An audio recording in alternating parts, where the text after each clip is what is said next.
Assalamualaikum warahmatullahi wabarakatuh. Saya akan ngaji tentang betapa mudahnya berbuat baik dan betapa mudahnya bersosialisasi yang jadi kebutuhan sosial masyarakat. Kemudian di saat yang sama sebagai kebaikan menurut Islam. Ini saya baca kitab yang sangat otoritatif, yaitu kitab Sahih Muslim, di mana kita tahu dalam Islam pegangan ahli sunnah wal jamaah, juga pegangan ulama seluruh dunia adalah Al-Kutubus Sittah, kitab 6 diantaranya yang hadis Bukhari Muslim. Di sini ketika Nabi ditanya tentang beberapa kebaikan, yaitu dari pertanyaan ayul a'mali afdal, amal apa yang terbaik, di antaranya Nabi menyebut sekian: iman billah, iman kepada Allah Ta'ala. Kemudian ini yang penting dilakukan semua pemimpin, oleh bupati, oleh wakil bupati, oleh seluruh pemimpin, baik struktural maupun kultural, maupun pemimpin kecil, yaitu di keluarga. Yaitu Nabi ngendikan di antara misi Islam adalah memerdekakan budak. Kemudian ada yang lagi tanya lagi, fa'illam af'al. Lalu dari sekian kebaikan yang butuh biaya itu saya tidak mampu melakukan ya Rasulullah. Kalau nyumbang masjid saya tidak mampu. Kalau berbuat bikin fasilitas umum saya tidak mampu. Ada yang sekian pertanyaan dari sahabat, kalau misalnya kebaikan yang butuh biaya kami tidak mampu, termasuk di sini disebutkan kemampuan berhaji, kemampuan zakat, kemampuan sedekah. Kalau semua itu kami tidak mampu ya Rasulullah. Kata Nabi, tu'inu shani'an aw tasna'u li akhraq. Ini di Sahih Muslim di bab iman dengan judul Babu bayani kaunil iman billah afdalal a'mal. Kalau saya tidak mampu semua melakukan itu ya Rasulullah, yaitu melakukan kebaikan yang butuh biaya, kayak bangun masjid, bangun jalan, bangun fasilitas-fasilitas publik.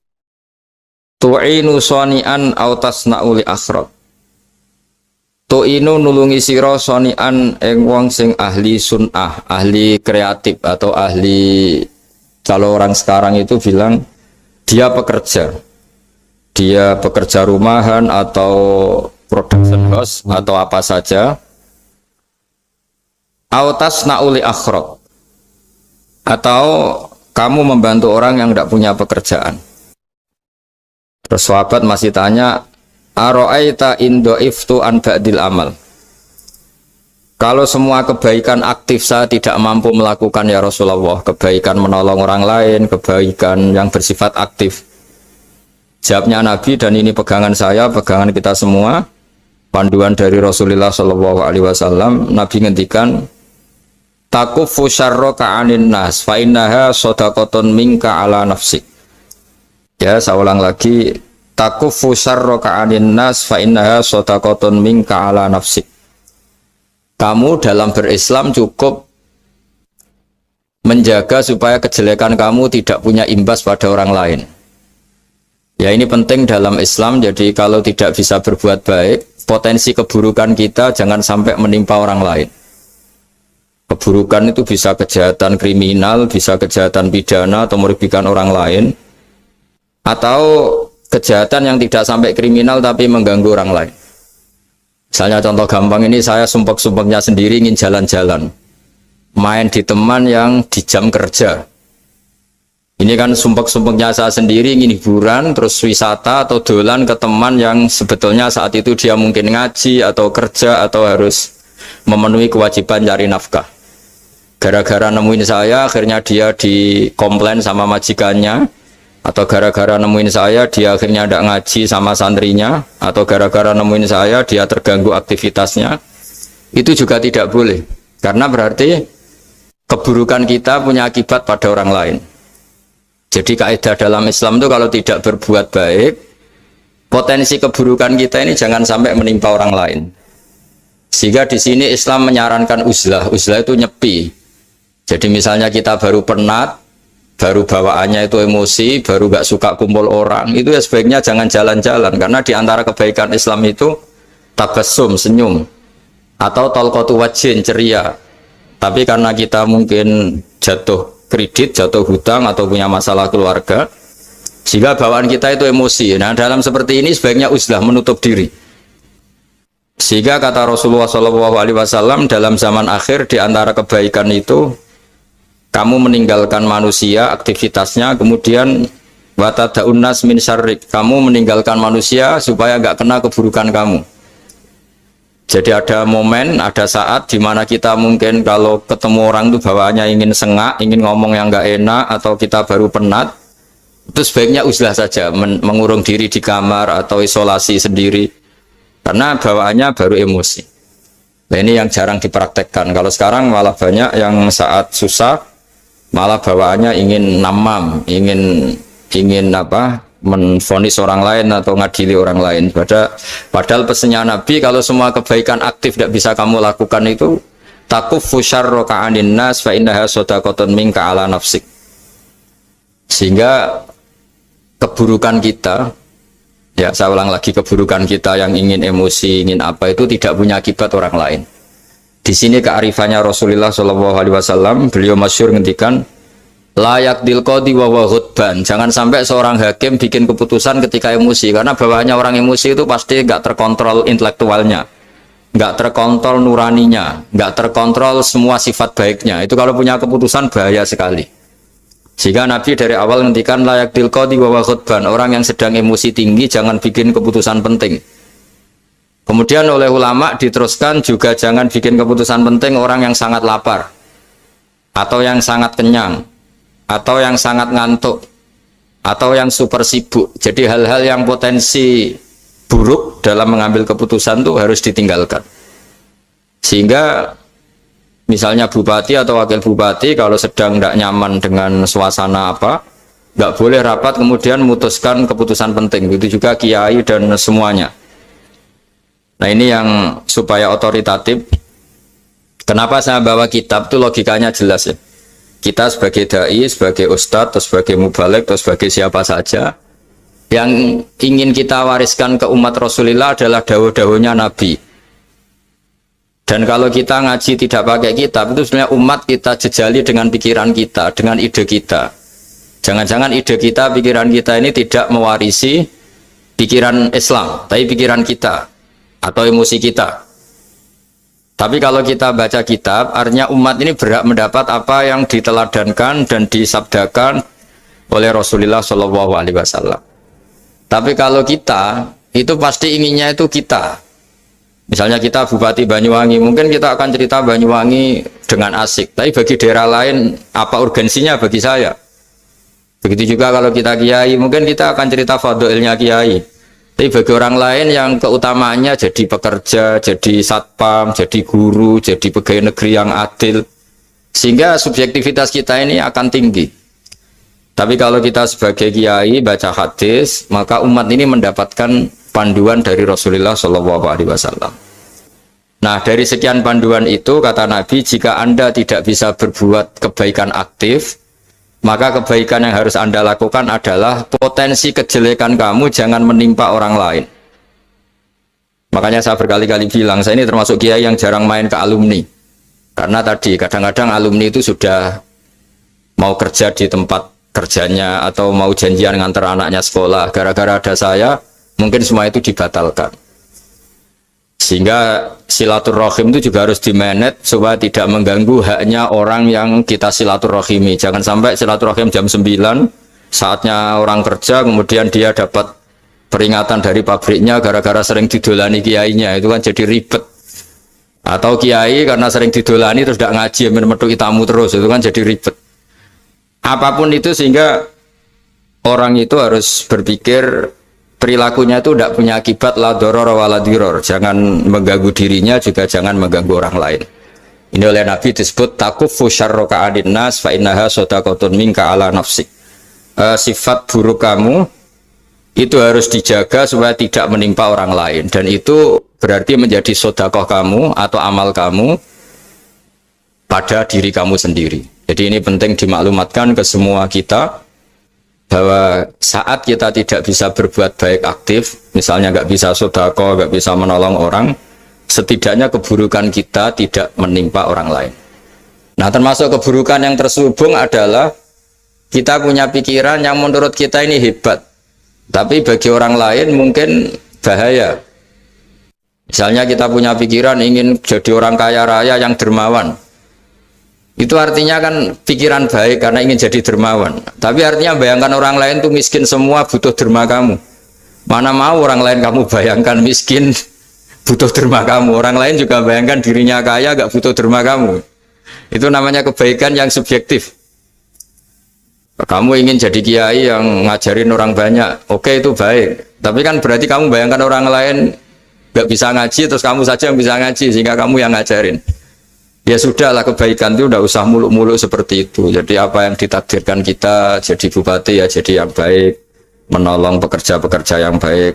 Saya kemarin diceritain banyak oleh Mas Anas aktivitas Pemda Banyuwangi yang menolong banyak orang, juga masyarakat juga saling menolong dan seterusnya dan terusnya. Jadi ini jelas maksud saya supaya bupati dan semuanya pemimpin melakukan kebaikan itu berdasar panduan dari Rasulullah SAW, di mana di antara aturan yang dianjurkan beliau adalah aktivitas kita sebagai manusia adalah tu'inu soni'an au tasna'uli akhraq. Ya, saya ulang lagi, saya ulang teks hadisnya secara lengkap supaya dapat berkahnya Rasulullah SAW. Ada beberapa pertanyaan dari sahabat, ya Rasulullah, jika saya tidak bisa berbuat baik yang berbiaya atau tidak bisa berbuat baik yang aktif, apa yang saya harus lakukan? Nabi ngendikan tu'inu shani'an aw tasna'u li asra. Kamu membantu orang yang bekerja atau kreatif, orang-orang yang kreatif atau pekerja apa saja kamu bantu, dan bantu orang yang tidak punya pekerjaan. Terus ditanya lagi, qultu ya Rasulullah ara'aita in dha'iftu an ba'dil amal. Bagaimana kalau itu pun saya tidak bisa ya Rasulullah? Terus Nabi ngendikan tafuqifu syarraka anin nas fa innaha sadaqatun minka ala nafsik. Yang penting keburukan kamu tidak menimpa ke orang lain, dan itu bagian dari sedekah kamu. Nah, perlu saya ingatkan ke semua kita lah.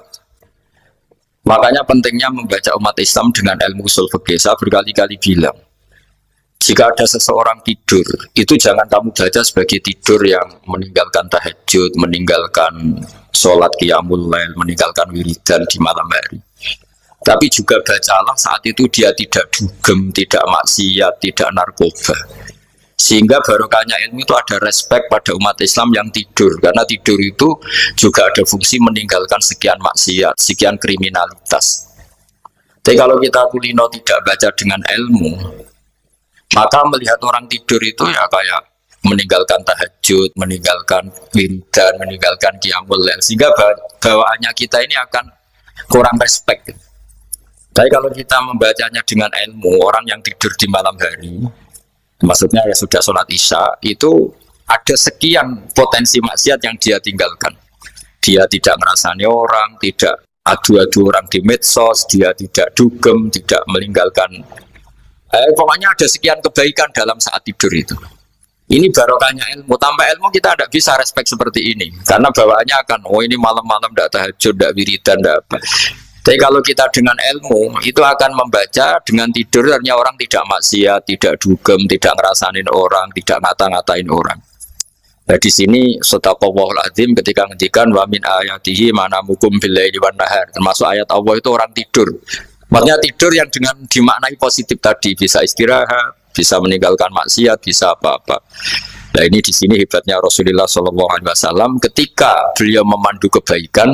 Di antara kebaikan itu apa? Takufu syarroka anin nas fa innaha sadaqatun minka ala nafsik. Kamu, potensi buruk kamu atau keburukan kamu jangan sampai menimpa pada manusia, pada orang lain, dan itu bagian dari sedekah kamu. Ya, saya mohon maaf sama Bu Bupati, sama semua Pemda, sama Wakil Bupati karena saya tidak bisa lama-lama. Saya punya wadifah. Tadi ini pun sudah murting ngaji saya karena saya harus ikut ngaji di sini. Dan mari sama-sama berdoa. Al-Fatihah. Jadi status gambaan ini kita mantapkan dulu. Jangan ada status lain kita di depan Allah kecuali status kehambaan. Saya punya analogi dan itu saya ulang-ulang karena di antara ciri Quran itu mengulang-ulang sesuatu yang harus jadi pegangan. Saya ulang lagi, di antara ciri Quran itu mengulang-ulang sesuatu yang jadi pegangan. Jika kita belajar ilmu fisika atau ilmu apa saja, maka kita akan bicara materi sesuai statusnya. Jadi kita harus latihan untuk iman kepada Allah. Saya tanpa mengurangi rasa hormat, saya memberi contoh begini ya. Ini jam, materinya dari besi. Ini kertas, materinya ya kertas. Tentu secara fisik, orang akan bilang jam ini lebih kuat timbang kertas. Dan itu pasti dibenarkan dari segi materi.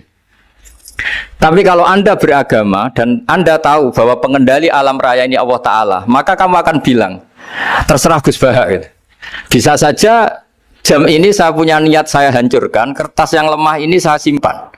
Sehingga jam tangan ini 5 menit lagi saya hancurkan sehingga benar-benar rusak. Sementara kertas ini saya simpan sampai bertahun-tahun awet.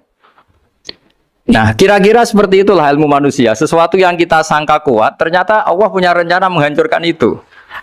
Dan yang kita sangka lemah, ternyata Allah punya rencana untuk mengabadikan itu. Nah, di sini pentingnya iman, lahu maqalidus samawati wal ard. Hanya Allah yang mengendalikan semua. Jadi jangan mentang-mentang kita punya ilmu bahwa materi besi itu lebih kuat timbang kertas, terus kita pastikan bahwa besi lebih awet ketimbang kertas. Kita sisakan satu keyakinan, terserah Allah, terserah pengendalinya. Nah itu agama, bilang terserah pengendalinya itu agama. Ya mungkin tadi aja problem sinyal, saya ulang lagi. Ibarat saya ini megang jam tangan, yang materinya dari besi. Ini kertas yang materinya lemah. Tentu kita akan bilang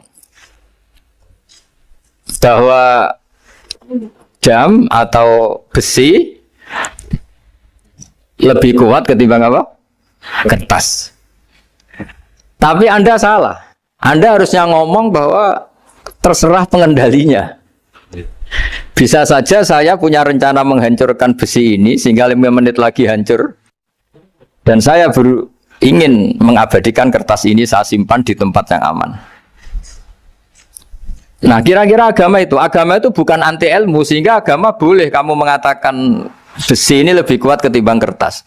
Tapi harus kamu tambahi dari segi materi. Tapi kalau dari segi pengendalinya, maka kita jawab terserah Allah Subhanahu wa ta'ala.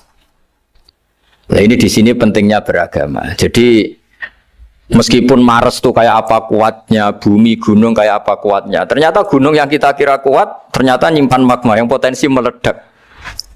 Yang gunung kecil yang kelihatan dari pasir kecil yang tidak berdaya, ternyata nggak nyimpan magma, jadi nggak direncanakan untuk diledakkan. Itu, nah agama itu seperti itu, yang disebut di surat Yasin misalnya Allah itu siapa? Biyadihi malakutu kulli, yang dalam kendalinya itu semuanya di alam raya ini. Sehingga di kehidupan nyata juga sama. Ada orang yang nekuni ilmu ekonomi, tapi miskinnya Masya Allah. Ada yang gobloknya Masya Allah tapi kaya. Ada kiai yang punya doa banyak, hidupnya biasa. Yang nggak punya doa kaya. Itu saya pernah baca di sebuah hadis qudsi. Ada riwayat begini. Nabi Musa ketemu Allah ditanya. Limadha kata Allah, kenapa saya memberi rezeki orang yang bodoh? Mak itu orang yang bodoh sekali. Kadang tak ciptakan dia jadi orang kaya. Dan yang pintar ekonomi kadang tak ciptakan jadi orang miskin. Si Nabi ini tanya, kenapa ya Allah? Supaya dia tahu yang mengendalikan rezeki itu saya, bukan ilmunya dia katanya. Jadi banyak orang, misalnya kita yang pintar, dipekerjakan orang yang nggak pinter, yang punya pabrik tidak pinter, mengerjakan orang yang pinter. Jadi ya kira-kira agama itu seperti itu. Sehingga dalam kita beragama itu yang paling ditekankan itu tawadhu. Tawadhu itu merasa sopan atau memang sopan betul. Kalau dalam Ihya disebut sekiranya Anda tidak bisa tawadhu secara rasa, tawadhulah secara ilmu. Saya ulang lagi ya, sekiranya Anda tidak bisa tawadhu secara rasa, tawadhulah secara apa? ilmu. Karena ilmu itu akan abadi. Saya beri contoh begini. Saya ini kan misalnya kiai di kampung saya atau di kecamatan saya. Saya mungkin bisa merasa hebat karena saya tokoh di sini. Tapi pastikan sebelum ada saya yang bernama Baha ini, agama sudah jalan. Dan di daerah lain yang nggak kenal saya juga agama sudah jalan. Betapa tidak pentingnya saya di kawasan-kawasan yang nggak butuh saya atau di era yang sebelum ada saya. Nah dengan ilmu seperti itu orang pasti tawaduk karena dia tahu daerah yang nggak ada saya ternyata ya ada masjid, ada agama. Periode yang sebelum ada saya juga agama jalan. Sehingga kita tidak kumo luhur, wah kalau nggak ada saya agama nggak jalan. Zaman Wali Songo tidak ada saya agama ya jalan. Ekonomi juga gitu. Kalau Anda pakar ekonomi yang mensejahterakan rakyat, cara tawadhu itu kalau nggak bisa dengan rasa, dengan ilmu. Sebelum ada kamu banyak orang kaya, banyak orang yang nggak kenal kamu juga kaya. Banyak periode yang saat itu udah ada Anda juga kaya. Berarti Anda ini tidak siapa-siapa. Makanya saya pernah didatangin seorang profesor, ini kisah nyata. Gus, sebetulnya saya dengan bapak saya itu pinter mana? Bapak saya itu tidak tamat SD, tapi saya bisa profesor. Saya ini profesor, anak saya naik kelas saja sudah senangnya bukan main. Setidaknya ini orang bodoh bisa menciptakan orang pinter, yang orang pinter kesulitan menciptakan orang pinter lagi. Nah, kalau kita tidak bisa tawaduk secara rasa, tawaduklah secara ilmu. Ikhlas juga gitu, saya sering ngajarkan ikhlas di beberapa kesempatan ngaji. Kalau Anda tidak bisa ikhlas secara rasa, ikhlaslah secara ilmu, pasti bisa, bukan mungkin bisa, pasti bisa. Secara ilmu, makanya di Quran disebut fa'lam annahu la ilaha illallah. Ilmu, fa'lam itu dari kata ilmu. Saya beri contoh, saya mulai kecil sampai sekarang saya sekitar umur 50 tahun. Mulai kecil sampai sekarang itu ya bilang kalau kertas ini putih.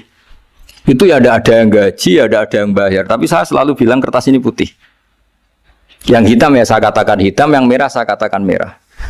Kenapa? Karena itu fakta. Saya ulang lagi, karena itu fakta. Sehingga saya untuk mengatakan putih tidak perlu ada yang bayar. Sehingga ketika kita latihan sholat, latihan ibadah, dan mengakui Allah itu sebagai Tuhan kita akan malu. Loh, faktanya Allah itu kan Tuhan. Mau mengatakan fakta kok minta upah ini gimana? Kita mengatakan Allah Tuhan itu sama dengan mengatakan kertas ini putih. Sama-sama itu fakta. Sama seperti saya mengatakan Pak Jokowi itu presiden kami. Itu kan fakta. Masa nunggu kalau dikasih BLT katakan presiden, kalau enggak ya enggak. Itu kan ribet jadi. Pak Manut misalnya rektor UGM. Mbok saya enggak digaji di sana atau enggak kerja di sana bilang kalau beliau itu rektor. Pak Ganjar gubernur Jawa Tengah. Mbok saya dikenal apa enggak ya beliau tetap gubernur. Lama sekali kita mengatakan fakta itu ikhlas. Ikhlas itu artinya enggak minta apa-apa. Karena kita ingin ngomong sesuai fakta. Nah Allah Tuhan itu fakta gitu. Nah kenapa untuk mengatakan Allah Tuhan nunggu? Dah saya ini Tuhan kamu. Ya nunggu dulu Gusti, kalau engkau masukkan kami ke surga, engkau Tuhan. Kalau enggak ya enggak jadi. Itu tidak bisa seperti itu. Ya Allah tetap Tuhan. Nah, kalau Anda tidak bisa ikhlas secara rasa, ikhlaslah secara ilmu. Ilmu ya tadi kita akan selalu bilang yang putih putih, yang hitam hitam. Makanya ini pentingnya ilmu. Tawaduk juga gitu. Kalau Anda ditakdir orang yang GR, yang gede rumongso, ditakdir orang yang kumo luhur, secara rasa bisa dilawan secara ilmu.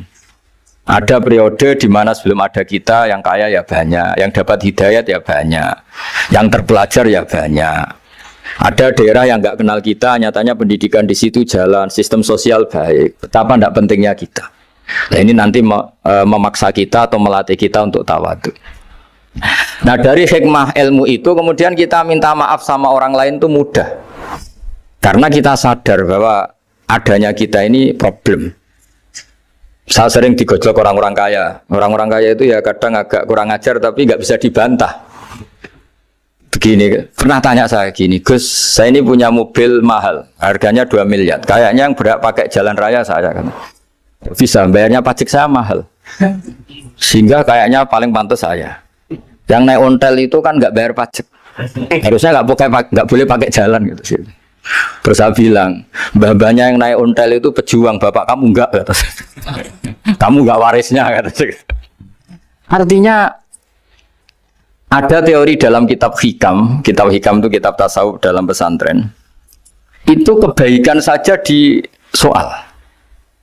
Misalnya begini, kita ini bangga sebagai urip yang tertib, hidup yang tertib di kantor, di tempat-tempat pekerjaan. Tapi kalau itu semua terjadi, kalau ada kecelakaan di jalan itu nggak ada yang nolong langsung. SAR paling efektif, tim penolong paling efektif itu ya orang-orang nganggur itu. Orang-orang yang di jalan-jalan di perapatan itu kalau ada kecelakaan langsung nolong. Itu nanti ambulan itu yang kedua, ketiga, yang nolong pertama ya orang-orang yang nganggur-nganggur di jalan itu. Ada orang tersesat nolong. Maka ketika seorang sahabat tanya, ya Rasulullah, kalau engkau melarang kita jagongan di jalan, itu kita tidak bisa. Tapi kata Nabi, ya silahkan saja, tapi adu hakot torik, kamu di jalan itu datangkan. Apa itu? Ya kamu bisa amar ma'ruf nahi mungkar. Coba kalau di terminal, di tempat publik banyak orang yang soleh, itu nanti copet ya sungkan. Yang mau jambret ya sungkan, karena yang di situ orang-orang soleh. Nanti yang nggak sholat juga sungkan, karena yang di situ banyak yang sholat. Jadi kenyamanan orang pergi jauh di tempat-tempat sepi itu ya barokahnya orang-orang nganggur terus ngaji, wah nengkono masih rame, ada orang yang di perapatan, di pertigaan. Bayangkan kalau ini orang-orang soleh, pasti itu nyaman. Karena wilayah publik dihuni orang-orang yang soleh. Tapi orang pasti bilang itu nggak tertib. Kita inginnya hidup ya tertib di kantor atau yang suka di masjid, di masjid. Tapi kalau itu terjadi, itu nggak ada tim SAR gratis yang setiap saat kalau ada orang kecelakaan nolong. Makanya dalam makalah hikam itu paling masyhur diantaranya itu, manusia itu siapa? Manusia itu mangkanat mahasinuhu masawiyah, fakih falatakun masawihi masawiyah. Manusia itu orang yang saat baik saja ada salahnya, apalagi masalah. Jadi kalau kamu punya toko, lagi laris, dan saat laris itu Anda ngerumat keluarga Anda melakukan kebaikan pada keluarga Anda. Pasti ada toko lain yang termahjubkan, yang tersingkirkan. Makanya saya pernah diskusi sama kiai besar, guyonan sama saya. Kita kalau kiai besar sebaiknya kalau diundang di musala kecil datang apa enggak? Kata kiai yang satu, jangan datang Gus, itu jatahnya kiai kecil. Terus kata yang satu, datang Gus sebagai bukti tawaduk bahwa kita kiai besar pun mau diundang yang kecil. Akhirnya kita ini ya kadang datang kadang enggak, karena kadang kita enggak datang supaya jatah rezeki kiai kecil enggak terambil. Kadang yang mau datang supaya dikira tawaduk. Makanya kalau seorang profesor sering terubah di bawah itu ya kasihan yang S1, SPDI itu kan nanti nggak jadi bintang kalau profesornya sering turun. Kalah terus itu. Jadi kadang-kadang itu orang itu harus berpikir secara ilmu, jangan rasa terus. Jadi itu ilmu. Jadi semua yang kebaikan yang kita lakukan itu secara ilmiah bisa diperdebatkan. Ada orang senang ngomong serius supaya bangsa ini maju. Tapi bapak saya itu pesan saya, kamu kalau ngiyai itu jangan sering ngomong serius kan. Masyarakat sudah capek mikir utang, mikir keluarga. Begitu sowan kiai dijak ngomong serius lagi nanti capek kan. Sehingga kiai-kiai dulu itu kalau ketemu orang ya guyon terus. Karena tahu masyarakat sudah capek. Sudah banyak yang takut tanggal kredit gitu.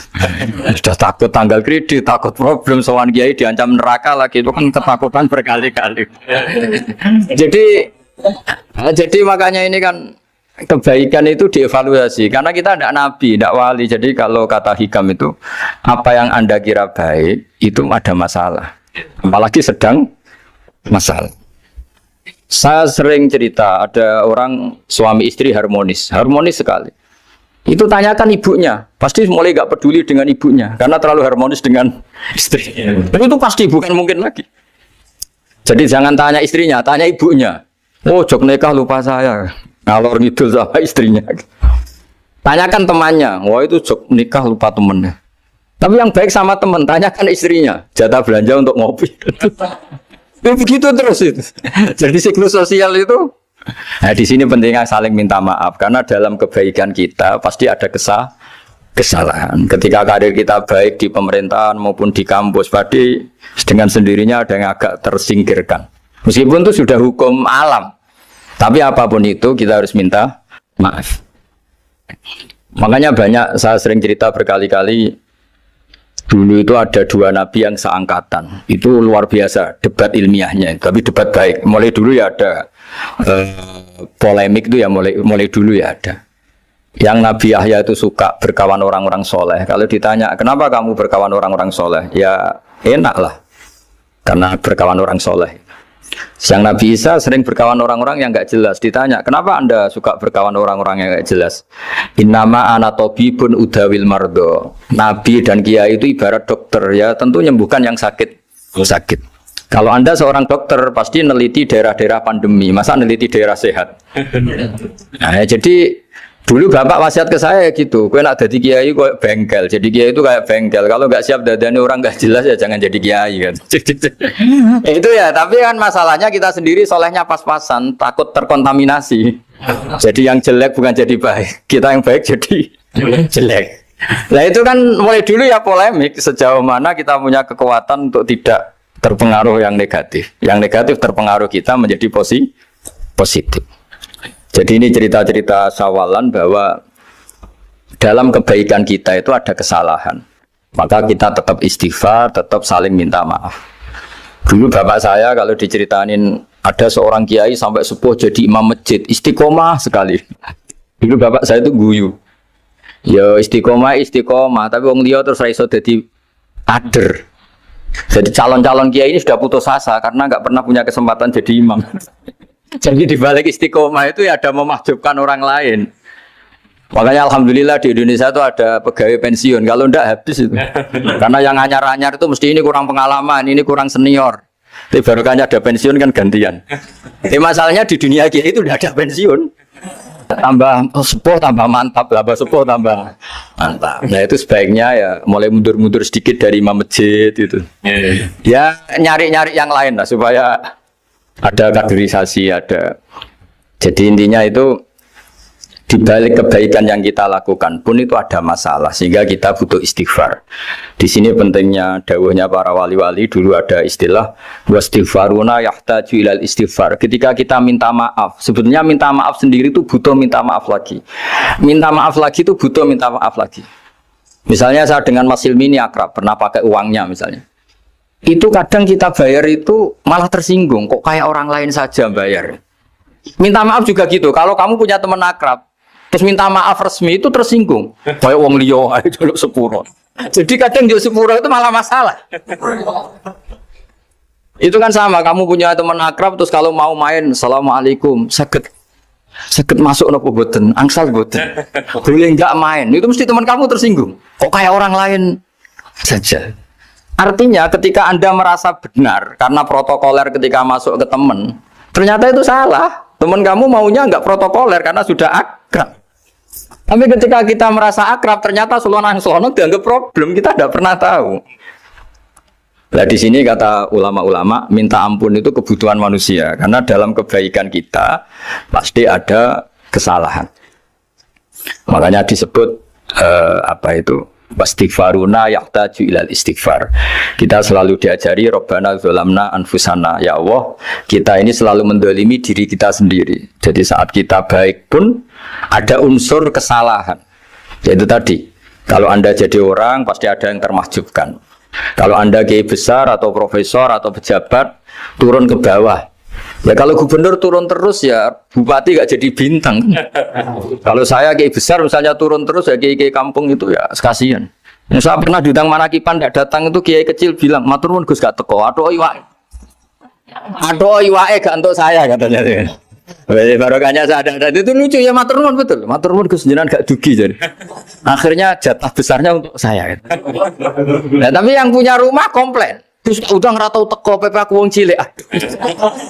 Nah ini saya harus mendahulukan versi Soibul Bait yang punya rumah apa versi Kiai yang termahjubkan. Artinya pilihan apapun saya harus istighfar karena ada saja unsur salahnya. Ya makanya ini kan, makanya ya saya minta UGM juga saya sering undang saya terus, nanti dikira karena kampus besar Gus Wak mau juga keliru lagi. Kalau 1-2 kali mungkin boleh, kalau keseringan ya nggak boleh, nanti itu dikira saya maunya hanya sama kampus besar, padahal saya sama RT ya sering datang juga. Nah ini yang terakhir saya bacakan teks otoritatif sebagaimana janji saya. Kata Rasulullah SAW di sebuah hadis, ini terakhir nanti supaya nggak lama-lama saya juga punya wadhifah. Ada orang itu punya hutang Hutang itu ya hutang, memang hutang. Singkat cerita, orang itu tidak bisa bayar sampai akhirat. Dan aturannya Allah, orang yang punya hutang tidak bisa bayar ini harus diaudit, harus diselesaikan di akhirat. Kalau tidak bisa diselesaikan di dunia, diselesaikan di akhirat. Walhasil akhirnya di akhirat itu ditagih dan tidak mampu bayar. Karena di akhirat sudah tidak ada kredit, tidak ada ATM, tidak ada apa saja. Terus kata Allah, solusinya kebaikan kamu dikasihkan yang ngutangi. Ternyata kebaikan dia tidak cukup juga.